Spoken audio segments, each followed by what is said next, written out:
My name is Kaleem Shabazz, and I am happy to be one of the facilitators for the Bridge of Faith, which is a multi-faith group of religious and lay leaders founded by my good friend, Rabbi Aaron Krause.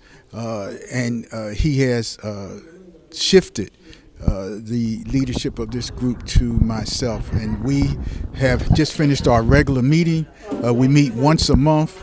We're here in Masjid Muhammad, and we have had a very interesting, in my mind, productive conversation around issues that the Bridge of Faith is involved in, and that is religious understanding, tolerance, brotherhood and sisterhood, and working together in unity to move the community forward.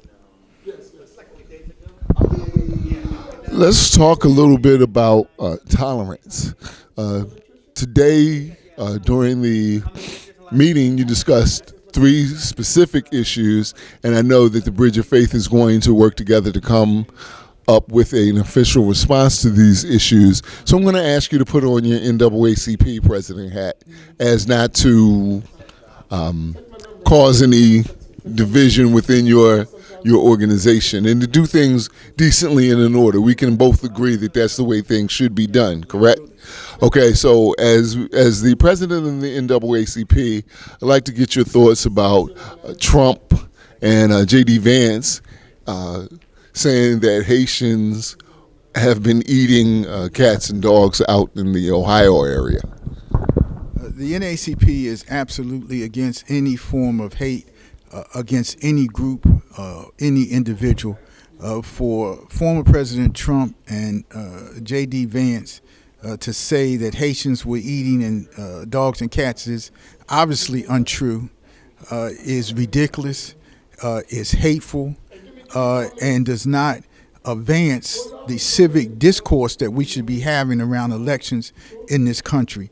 This is one of the reasons that the NAACP exists, to advocate for those people who are outside the corridors of power and can't speak for themselves. The Haitian community should not have to tolerate this kind of ignorance, this kind of cruelty for political gain. And I'm hoping that there will not be political gain by people using hatred to campaign on.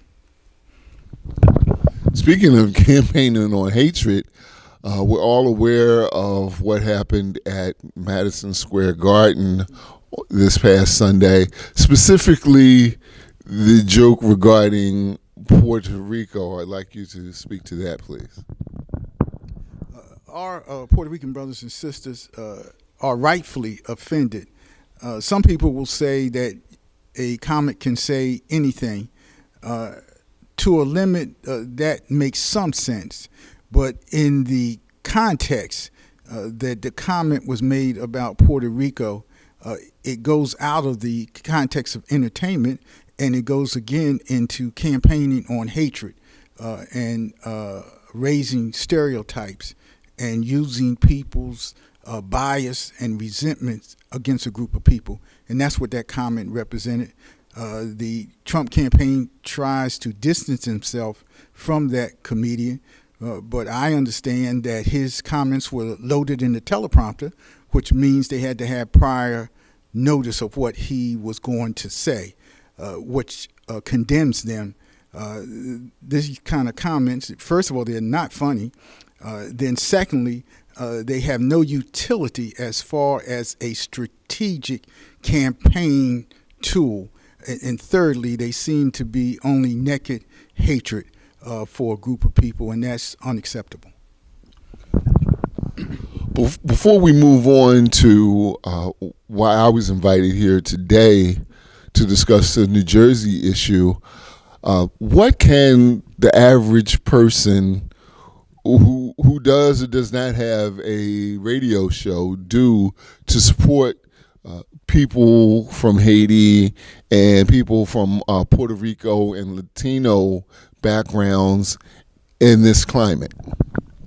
That's a good question, Brother Tyler. The average person can use their vote. The vote is their voice. You should vote for candidates who incorporate your values, for candidates who uplift the dialogue, for candidates who don't campaign on hatred or abuse or vengeance against any group or individuals. That's one thing.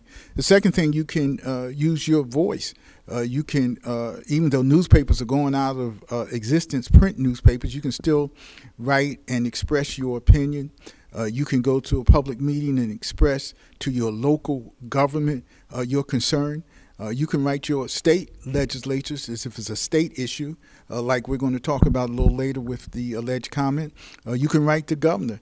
Citizens always have a right to speak to elected officials, and you'd be surprised when we get, and I say we, those of us who are elected, when we get a piece of correspondence from a citizen, it has impact and it can move the needle.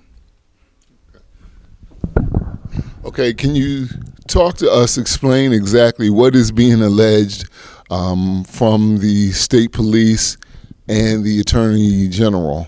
I'm not quite sure exactly what happened or what is being alleged, so I don't really want to speak on it, but that's why we have incredibly intelligent speakers like you on tap. Thank you so much. What is alleged to happen, and it's very troubling because, as I said in the meeting, the person who allegedly said this comment is the second in command to the state police, which is a organization that obviously is a law enforcement entity, but more than that is a organization that has tremendous power and should have our respect. Allegedly, this comment was made at a Take Your Child to Work program. Allegedly, the state police helicopter was being landed so that the youngsters could take a ride on the state police helicopter, which is an innocent and a very informative kind of activity. Allegedly, the comment was made because we have to put this in context. The State Attorney General, Matt Placken, happens to be Jewish. Allegedly, this person said, "Don't land the helicopter because I don't want the Jew boy on the plane," allegedly.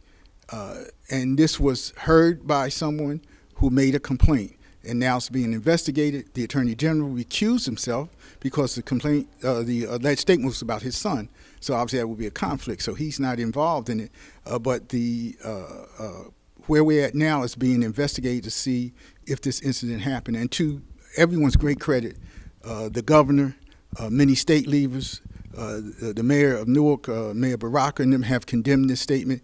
We can't have anti-Semitism or hatred against any group in law enforcement, especially, but across the board. But we are particularly sensitive to law enforcement because law enforcement has the power to arrest people. We give law enforcement officers the power to carry guns in our name, and they, in our mind, when I say our mind, social and civic organizations, that they can't make these kind of statements and they can't have these kind of feelings.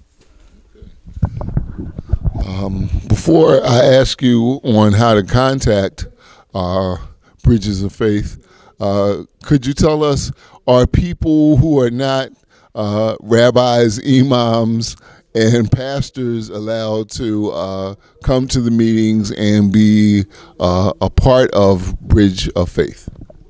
They are welcome to come. We invite them. The next activity we're going to have is November 21st, 7 p.m. at Asbury United Methodist Church, 1213 Pacific Avenue, Atlantic City. That's our interfaith Thanksgiving service, and everyone is invited. And last question. Why is it important for people of different faiths to come together to discuss these issues? Because we're at a critical juncture in our journey as Americans. We have to decide, are we going to move forth with a multi-racial, multi-ethnic, multi-religious country, or are we going to try to go back to where we used to be? And my position is we can't go back. We shouldn't go back. We can't afford to go back. We have to move forward. And the only way we do that is bringing everybody together.